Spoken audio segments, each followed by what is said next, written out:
लोग मुझसे कहते हैं गुरुदेव मैं कभी किसी का हित नहीं चाहता, हमेशा सबके भले की सोचता हूँ, लेकिन फिर भी सारे लोग मुझसे नफरत करते हैं, फिर भी कोई मुझको मान सम्मान नहीं देता है, आपकी अपेक्षा के अनुरूप कुछ होता नहीं है।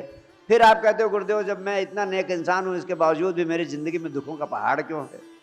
फिर भी आप कहते हो गुरुदेव ये सब होते हुए भी एक धार्मिक आदमी हूँ, आध्यात्मिक हूँ, सबको हाथ जोड़ता हूँ, आप जैसे लोगों के पैर भी छू लेता हूँ, सब कुछ तो करता हूँ, फिर ज़िंदगी में शांति नहीं है।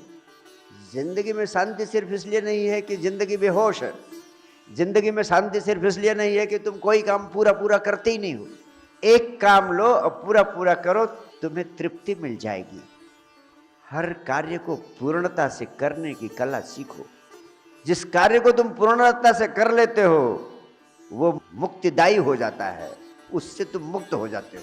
इसलिए अध्यात्म के वैज्ञानिकों ने सबसे पहले जीवन के सभी कृत्यों को पूर्णता से करने की कला सिखाने की चेष्टा की।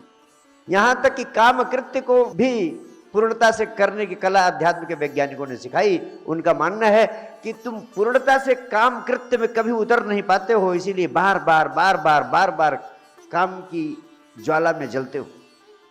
पूर्णता से काम कृत्य में उतरने की कला तुम्हें आ जाए, होश पूर्वक तुम काम कृत्य में प्रवेश कर सको, तो काम ऊर्जा तुम्हारे लिए वासना नहीं रह जाएगी। काम ऊर्जा तुम्हें राम को उपलब्ध करा देगी, अगर पूर्णता से कृत्य में उतरने की कला तुम्हें आ जाए। पूर्णता से कृत्य में उतरने की दो विधियां हैं। पहली विधि, हर कार्य को करते समय कार्य विशेष पर पूरी ऊर्जा लगाने का अभ्यास करो। थोड़े दिन अभ्यास करोगे तो तुम सिद्ध होते चले जाओगे, जहां रहो वहीं पूरा पूरा हो जाओ। और ये अवेयरनेस, ये पूर्णता से कृत्य को करने की कला कैसे पैदा होगी, इसी के लिए मैं आपसे कहता हूं ध्यान ध्यान ध्यान। 24 घंटे में आधे घंटे विचार शून्यता की अवस्था में होने का अभ्यास करो। ये तुम्हारे पूरे जीवन को होशपूर्ण बनाने की सबसे महत्वपूर्ण औषधि है। 24 घंटे तो तुम अपने हिसाब से जीते हो दूसरों के लिए, आपका अपने मन पर नियंत्रण नहीं है, इसीलिए वो मन आपके लिए 1000 बीमारियां पैदा कर देता है। मन पर नियंत्रण करने की कला क्या है? मन पर नियंत्रण करने की एक कला है, जो आपकी भीतर की शक्ति है वो जागृत क्यों नहीं होती है? क्योंकि आप अपने पर कभी ध्यान नहीं देते हो। आपका 24 घंटे ध्यान बाहर बाहर भागता है, आपकी जीवन ऊर्जा सदैव बाहर बाहर भागती रहती है। तुम धर्म के काम करते हो तो भी जीवन ऊर्जा बाहर ही भाग रही है। क्या करते हो? आरती उतार रहे हो, या पाठ कर रहे हो, या गीता पढ़ रहे हो, या बाइबल पढ़ रहे हो, या कुरान पढ़ रहे हो, कुछ भी कर रहे हो, कृत्यों में उलझी हुई है, कर्मकांडों में उलझी हुई है, वो भी ऊर्जा बाहर बाहर भाग रही है। धर्म और अध्यात्म का अर्थ है कि तुम जीवन ऊर्जा को बाहर से खींचकर अपने पर केंद्रित करो, अपने भीतर ले जाओ, स्वयं पर ऊर्जा को केंद्रित करो। अपना ध्यान अपने ऊपर भी ले जाओ, कम से कम आधे घंटे के लिए। 23.5 घंटे तुम जाने दो बाहर, कम से कम आधे घंटे तो अपने ऊपर ले आओ। तुम कहते हो आत्मज्ञान, तुम बात करते हो आत्म साक्षात्कार की। आत्म यानी स्वयं, तो स्वयं का ज्ञान, स्वयं का बोध। आत्मज्ञान का अर्थ क्या है? स्वयं को जानना। स्वयं को जान कैसे पाओगे? स्वयं को जानने का उपाय क्या है? जैसे मैं कहूं कि इस कमरे की छत के बारे में जानकारी दो, तो तुम अपना ध्यान तुमको कमरे की छत पे ले जाना पड़ेगा, कमरे की छत को जाके देखना पड़ेगा। तुम इधर उधर देखोगे तो कमरे की छत का ज्ञान तुम्हें मिल पाएगा? नहीं। कमरे की छत का ज्ञान प्राप्त करने के लिए तुम्हें कमरे की छत पर दृष्टि ले जानी होगी, और कमरे की छत पे तुम कभी दृष्टि न ले जाओ और चारों ओर इधर उधर दृष्टि ले जाते रहो, दौड़ाते रहो, तो आपको कमरे की छत का ज्ञान हो पाएगा? नहीं। तुम आत्मज्ञान चाहते हो, आत्म आनंद चाहते हो, परम आनंद चाहते हो, आत्मबोध चाहते हो, आत्म साक्षात्कार चाहते हो, लेकिन आपका ध्यान कभी अपने भीतर की तरफ जाता नहीं है। जिसको तुम जानना चाहते हो, स्वयं को जानना ही परमात्मा को जानना है। स्वयं को पाना ही परमात्मा को पाना है। तो स्वयं को जानने के लिए तुम्हारा ध्यान, तुम्हारी दृष्टि, तुम्हारी चेतना स्वयं पर जानी चाहिए। 24 घंटे की जिंदगी में घंटे, आधे घंटे कभी स्वयं पर ध्यान जाता है? नहीं, बाहर बाहर जा रहा है। काम कर रहे हो तो बाहर बाहर, धार्मिक काम कर रहे हो तो भी बाहर बाहर, सब कामों में बाहर बाहर। बाहर बाहर जाने से अपने निकट नहीं आ पाओगे, आत्मा के निकट नहीं आ पाओगे। तुम्हारी जिंदगी की सभी समस्याओं का समाधान तब होता है जब तुम अपनी आत्मा के अधिक से अधिक निकट पहुंचते हो। आत्मा के निकटतम पहुंचने का उपाय है अपनी चेतना को कम से कम आधे घंटे के लिए स्वयं पर केंद्रित करो। संजीवनी क्रिया इसी का शक्तिशाली उपाय है, शक्तिशाली माध्यम है। इसलिए आपसे कहता हूँ 24 घंटे में आधे घंटे का समय संजीवनी क्रिया के माध्यम से गहन ध्यान में उतरने के लिए, स्वयं के भीतर, अपने भीतर पहुँचने के लिए उपयोग करें। कहीं भी रहे, कुछ भी करें, वो सब इमैटेरियल है। आप राजमहल में रहें, पूरी पृथ्वी का भोग करें, परम भोग करें, इसमें मुझे कोई ऐतराज़ नहीं। त्यागने से आपको मुक्ति नहीं मिलेगी। जितना ही त्यागोगे उतना ही बंधोगे, उतना ही फंसोगे, उतना ही उलझोगे, उतना ही तनाव बढ़ेगा, उतना ही बेचैनी बढ़ेगी। कहते हैं एक सूफी फकीर के पास एक जिज्ञासु खोजी शिष्य पहुंचता है। बड़ा नाम सुना था, बड़ी दूर से आया था उस फकीर से मिलने। जब फकीर के पास पहुंचा तो देखा फकीर का रहन सहन तो बड़ा राजसी है। राजमहल जैसे भवन में रहता था फकीर, और देखा खाने पीने रहने ऐसे उसका हिसाब किताब था जैसे बड़े बड़े राजा महाराजा भी उसके सामने फीके पड़ जाएं।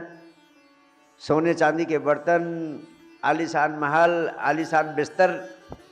वो खोजी नौयुवक शिष्य वो तो समझा कि मैं गलत जगह पहुंच गया।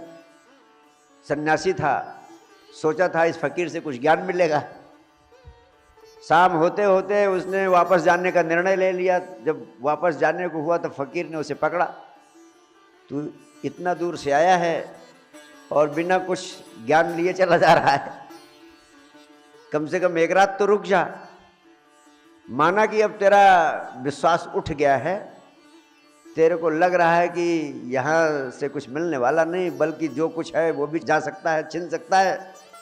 उस शिष्य ने कहा मुझे तो यही लग रहा है कि ये रहन सहन और आपकी जीवन शैली, कहीं मैं अगर रात भर रुक गया मैं खुद भी पथ भ्रष्ट न हो जाऊं। उसने कहा चिंता की कोई बात नहीं, एक रात में क्या बिगड़ जाना है।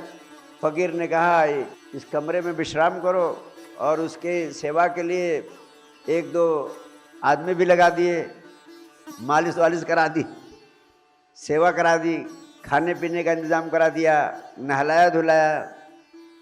वो तो बहुत ही घबराया। आलीशान बिस्तर, सुंदर भोजन पकवान, इसके बावजूद भी रात भर बेचैनी के मारे उसे नींद नहीं आई कि आखिर ये फकीर है, ये जाने क्या कर देगा मेरे साथ। वो बेचारा सन्यासी लंगोटी मार के आया था कि आत्मज्ञान की शिक्षा लेना है। किसी तरीके से बेचैनी से पूरी रात गुजारी, प्रातःकाल उठते ही जाने को तैयार हो गया। जब देखा कि ये नौजवान बहुत बेचैन है जाने को, तो सूफी फकीर ने कहा चल तू इतना बेचैन है जाने के लिए तो कोई बात नहीं, लेकिन तेरी प्यास सच्ची थी, तू आत्मज्ञान चाहता है, प्यास तेरी सच्ची है, और अगर तुमको आत्मज्ञान न दिया तो मेरा गुरु होना भी मेरे लिए शर्म की बात होगी। इसलिए मैं फैसला करता हूँ कि मैं तुम्हें आत्मज्ञान देकर ही रहूँगा। लेकिन उसने कहा आप कुछ भी कहें, मैं एक क्षण भी रुक नहीं सकता यहाँ। तो उसने कहा ठीक है, तू रुक नहीं सकता तो मैं ही तेरे साथ चल पड़ता हूँ।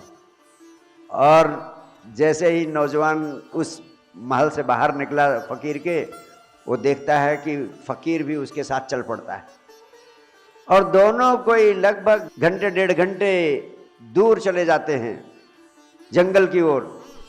रास्ते में बड़ा आश्चर्य होता है कि आखिर ये फकीर एकदम खाली हाथ मेरे साथ साथ जंगल को चला जा रहा है। कोई 1.5-2 घंटे बीते होंगे, फकीर को देखता है कि ये तो आनंद भाव से बढ़ता चला जा रहा है, मेरे साथ चला जा रहा है। वो मनी मन अचरज से भरा था, लेकिन उसे एकाएक याद आई कि वो अपना भिक्षा पात्र उस फकीर के घर में ही छोड़ गया है। नौजवान ने कहा फकीर से, थोड़ा आपको रुकना पड़ेगा, मैं तो तनाव में होने के कारण अपना भिक्षा पात्र ही आपके महल में भूल आया हूँ, मैं जाकर पहले अपना भिक्षा पात्र ले आता हूँ, नहीं तो मेरा जंगल में रहना कैसे संभव होगा।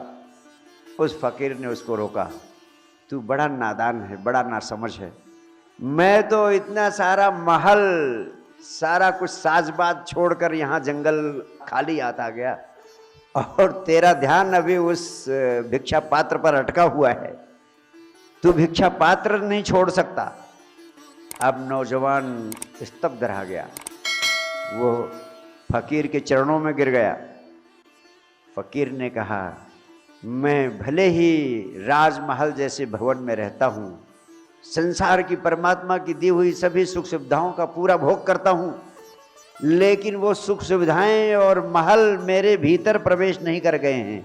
मैं साक्षी भाव से जीता हूँ, साक्षी भाव से भोगता हूँ, साक्षी भाव से रहता हूँ, मेरा आनंद बाधित नहीं होता है।